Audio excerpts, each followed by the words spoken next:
It's day 2 of 16 to the ANC's National Elective Conference, and already there's blood on the floor. As the Republic of South Africa waits to hear from President Cyril Ramaphosa, Newzroom Afrika will continue to reflect on developments that we are receiving at the moment. And we start with this. ANC Chairperson Gwede Mantashe believes that President Cyril Ramaphosa should not succumb to pressure to step down just yet. This as speculation mounts over his future as leader of the country after the release of the Phala Phala report. Mantashe says Ramaphosa should wait for the ongoing investigations on the matter to conclude. The ANC's highest decision-making body is holding an urgent meeting today with the report top of the agenda. An independent panel has found that Ramaphosa may have violated the constitution and committed serious misconduct. Govan Whittles is outside Nasrec, where the meeting is due to start in about 2 hours' time.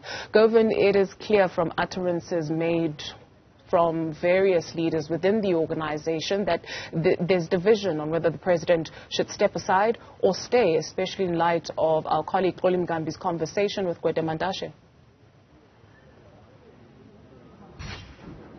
Yes, it certainly was an insightful conversation, and we're coming to you live from Nasrec in the south of Joburg. Behind me are familiar scenes. That's the Presidential Protection Unit security checkpoint, and we're expecting a few ANC leaders to start arriving at this hour. And those divisions were first pointed to by the Integrity Commission, which had described them as becoming entrenched towards the National Conference in that draft report on the Phala Phala saga, and we're seeing them play out now in the wake of those findings by the independent panel. And it appears that the allies of President Cyril Ramaphosa are bracing to defend him at this crucial meeting, while his opponents prepare to launch another offensive against him, this time with more ammunition and a solid basis to call for him to step down. The fact that speculation has swirled that he had already made the decision to resign and then had to be convinced not to do so certainly strengthens the calls for him to step aside, and questions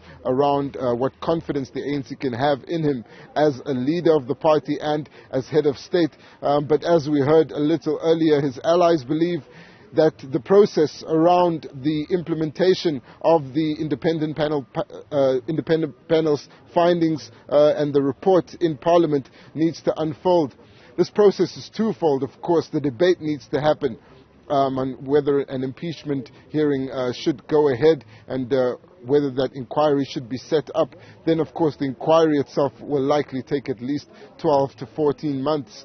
And that's the process that Gwede Mantashe, the national chairperson of the ANC, has described and says needs to unfold. Then there's, of course, the prospect of a review of the independent panel's findings and its report in its entirety. It's already been described as a report that is poorly written by Mantashe himself, other analysts describing it as having the basis to be reviewed in a court of law. Of course, no official word yet from the presidency on whether the president has decided to do so. But let's take a step back and listen again to Gwede Mantashe and what he had to say about that report and what it means for the process that will unfold here at the NEC. People who make that suggestion, they are making an assumption knowing the sensitivity of the president to a noisy space.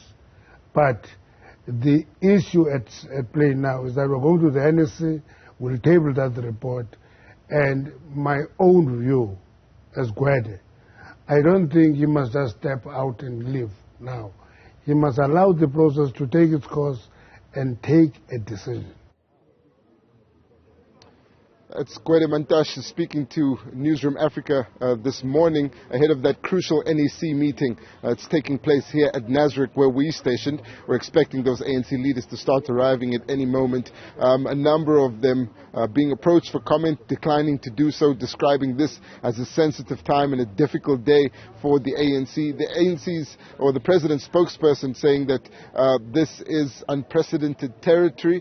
In a number of ways it is, because this is an ANC president who remains in office, who's consolidated his political position ahead of the conference coming up in 2 weeks, but has, according to speculation, taken a decision to resign and then had to be convinced not to do so. of course, the convincing by a number of his allies, including provincial leaders who have supported his cause in the run-up to the conference. They include Oscar Mabuyane in the Eastern Cape and Zamani Saul, who's been a staunch defender of Cyril Ramaphosa in the run-up to conference, and Finance Minister Enoch Godongwana among them as well. But Gwede Mantashe also speaking about the prospect of calls for the president to step down as a head of state emanating from this NEC meeting. He takes an interesting view here. It's not that they will defend him, not necessarily that they'll only defend him against such calls, but that they believe such calls are only a repeat of what he had faced earlier. Remember, at that last NEC meeting, the charge was led by the minister in his cabinet, Nkosazana Dlamini Zuma, who's also a presidential contender at this conference. And Gwede Mantashe saying that it might be time to hear from new people about this issue, and he's taken quite a nuanced view on these calls for the president to resign. Let's listen in once again. I've listened to those voices. Actually, it's the same people who have been saying that for more than 2 years now. So it's not new when it comes to this from the same people. When we go to the NSC, we'll be more likely to hear voices that are fresh on the issue. Those people who stand up and say, go now, go now, they've been saying that for 2 years. And actually, they never accepted the outcome of the 54th National Conference. They always thought that he must go anytime. So it's another opportunity for them. We'll listen to them, but there will be discussion in the NEC. Govan Whittles, thank you very much for that update. For now, we'll touch base with you a little bit later on.